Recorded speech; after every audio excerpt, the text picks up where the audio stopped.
Durante los últimos 26 años el gobierno colombiano ha firmado acuerdos comerciales, entre ellos 16 acuerdos vigentes a la fecha. Y desde la apertura económica que se experimentó en el año 1991, dichos acuerdos se han cuestionado, debido a que algunos acuerdos pueden generar beneficios a una parte y a la otra no.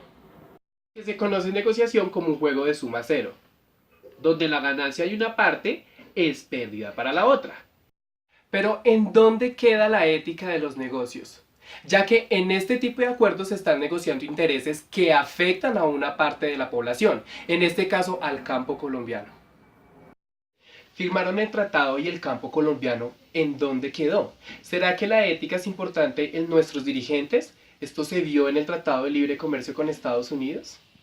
Pero este problema viene de antes. La mayoría de los campesinos no tienen tierra y solo el 1% posee la cantidad exorbitante del 42,8% de las hectáreas rurales del país. Además a esto podemos añadirle el conflicto armado que reduce el 5,8% del PIB agrícola cada año. Cada año. No, es que esto sí es el descaro. Tras la firma del TLC con Estados Unidos, estos problemas no han mermado. Es más, se agravaron, aunque algunos mandatarios lo quieran defender a capa y espada. El freno del TLC es el freno a la inversión. Es el freno a la inversión para generar el empleo alternativo al narcotráfico. Es el freno a la inversión para crear buenos empleos con afiliación a la seguridad social. El freno del TLC es el freno al avance social de Colombia para que Colombia pueda, con avance social, defender su Estado, su historia, su presente y su futuro de libertades. Gracias, señor senador Álvaro Uribe. Pero mi pregunta es, ¿sí se tuvo en cuenta la ética? ¿Sí se tuvo en cuenta los problemas de distribución? ¿O sí se tuvo en cuenta los valores morales y éticos de los negociadores que nos iban a representar? O mejor dicho, ¿sí se tuvo una columna vertebral basada en la ética? Para entrar en contexto, nos hemos tomado el atrevimiento de buscar y de leer el documento final publicado por el gobierno nacional. Pero adivinen qué, oh sorpresa, nos hemos encontrado con que 3 capítulos y una ley hablan del agro directa e indirectamente. Pero antes, para entrar en materia, debemos conocer los siguientes conceptos fundamentales. Los 4 conceptos que vamos a explicar son los siguientes. El primero es el de la ética, que es la parte de la filosofía que trata sobre la moral y de las obligaciones del hombre. El segundo es la justicia. Sí, señor Álvaro Uribe, justicia, que es darle a cada persona lo que es debido. El tercero es la distribución, para el presente mandatario, para los anteriores mandatarios, para los siguientes mandatarios. Es la distribución de beneficios y cargas en una sociedad para que la misma sea justa cuando se genera por la aplicación de 3 principios: el de la libertad, el de la diferencia y el de la igualdad de oportunidades. Cuarto, ética en los negocios. Que la ética en los negocios no solo debe ocuparse de identificar potenciales conflictos éticos y comportamientos incorrectos, sino también de presentar los ideales de los valores a los cuales deben adherir la sociedad, los individuos y las corporaciones. Empezaremos por el primer capítulo, el capítulo 13, que aparece aquí abajo, y textualmente dice que este capítulo tiene potencial de restringir el comercio e inversión bilateral. Las partes consideran que proscribir dicha conducta, implementar políticas de competencia económicamente consistentes y cooperar en materias cubiertas por este capítulo ayudarán a asegurar los beneficios de este acuerdo. Es claro que las políticas de competencia económica no se han determinado para el campo colombiano. Y esto lo podemos evidenciar a través de las múltiples noticias que salen diarias de los problemas que tienen que vivir nuestros campesinos para mantenerse en un mercado en donde lo exterior llega más barato de lo que se produce aquí adentro. Claramente este no es un problema solo de los negociadores y de su falta de realidad, sino también del apoyo que el Estado colombiano debe brindarle a los productores pequeños, nacionales. Estos escenarios que reflejan los noticieros son solamente de preocupación y de ver la tristeza de lo que viven nuestros campesinos colombianos. Como bien lo establece Eduardo Soto y José Cárdenas en el libro Ética de las Organizaciones, Que el mercado sea un buen mecanismo para regular las transacciones comerciales no significa que ese mercado no necesite algunos principios, que lo orienten en su funcionamiento correcto, ni mucho menos que todo deba reducirse a las leyes del mercado.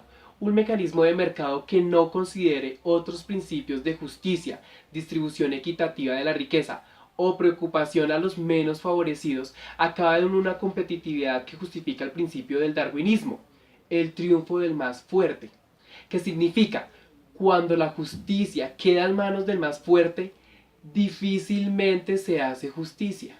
El siguiente capítulo es el capítulo 20. Establecido en este, se determinó que debe haber un mecanismo de control que regule las controversias que se puedan presentar. Pero parece que al equipo de negociadores se les olvidó esto y no se pusieron las pilas, pues los problemas se presentaron después junto al paro nacional del 2013. Parece que solo les importaran las cifras. Así lo postula Eduardo y José en su libro ya mencionado. La postura utilitaria tiene muchas dificultades en cuanto a la capacidad de dar una respuesta a la moralidad de la acción. No obstante, en el contexto tratado, quizás el punto que más hay que resaltar es en que la referencia a los resultados no se debe hacer sin antes una referencia a los principios, porque solo desde el principio los resultados se pueden analizar, observar y juzgar. El tercer capítulo a tratar es el capítulo 21, que habla sobre toda la clase de mecanismos para la solución de los conflictos de las decisiones tomadas.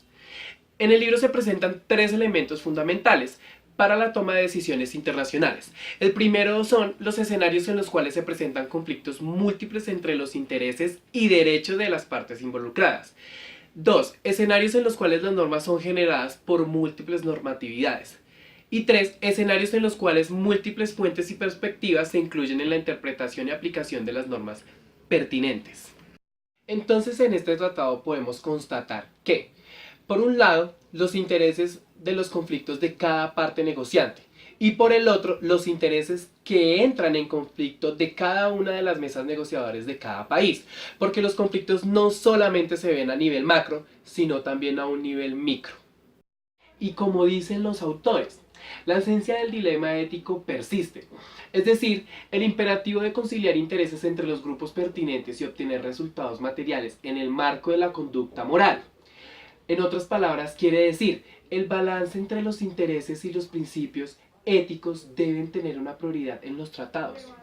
Es aquí donde la ética de los negocios, de la distribución de la riqueza y de la justicia no se cumplen, pues no es ético que el gobierno haya puesto en marcha un tratado de libre comercio con el cual ya se proyectaba pérdidas para el campo colombiano y que además de esto quiera hacer ver el tratado de comercio como lo mejor que le ha podido pasar a Colombia, cuando ni siquiera ha querido revisar y poner asertivamente soluciones para el campo colombiano.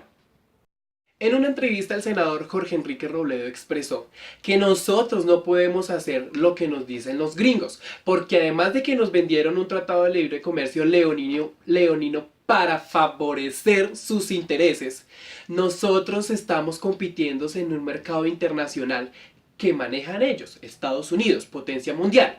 Está claro que ellos, el perfil de negociador que manejaron fue el de un tiburón y que Colombia fue un osito de peluche el cual Estados Unidos arrulló a su manera.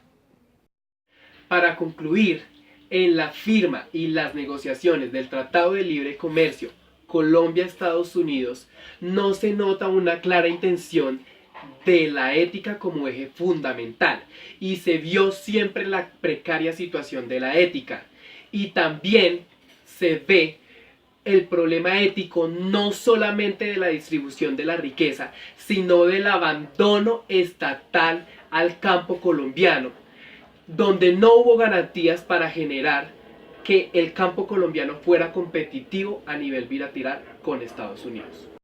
Para que no se presenten estos problemas que ya hemos visto, como el Tratado de Libre Comercio con Estados Unidos, los negociadores deben tener las 5 P's del poder ético, que son el propósito, el pundonor, la paciencia, la perspectiva y la persistencia.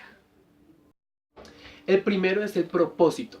Es la finalidad a la que usted quiere llegar. Es algo más sublime, algo más que la meta. es la clase de persona que usted quiere ser y la clase de vida que usted quiere llevar. La segunda P del poder ético es el fundolor. Es la satisfacción que nos crea cuando llegamos a un logro. Es la dignidad que no la podemos llevar a los extremos. Y la tercera es la paciencia.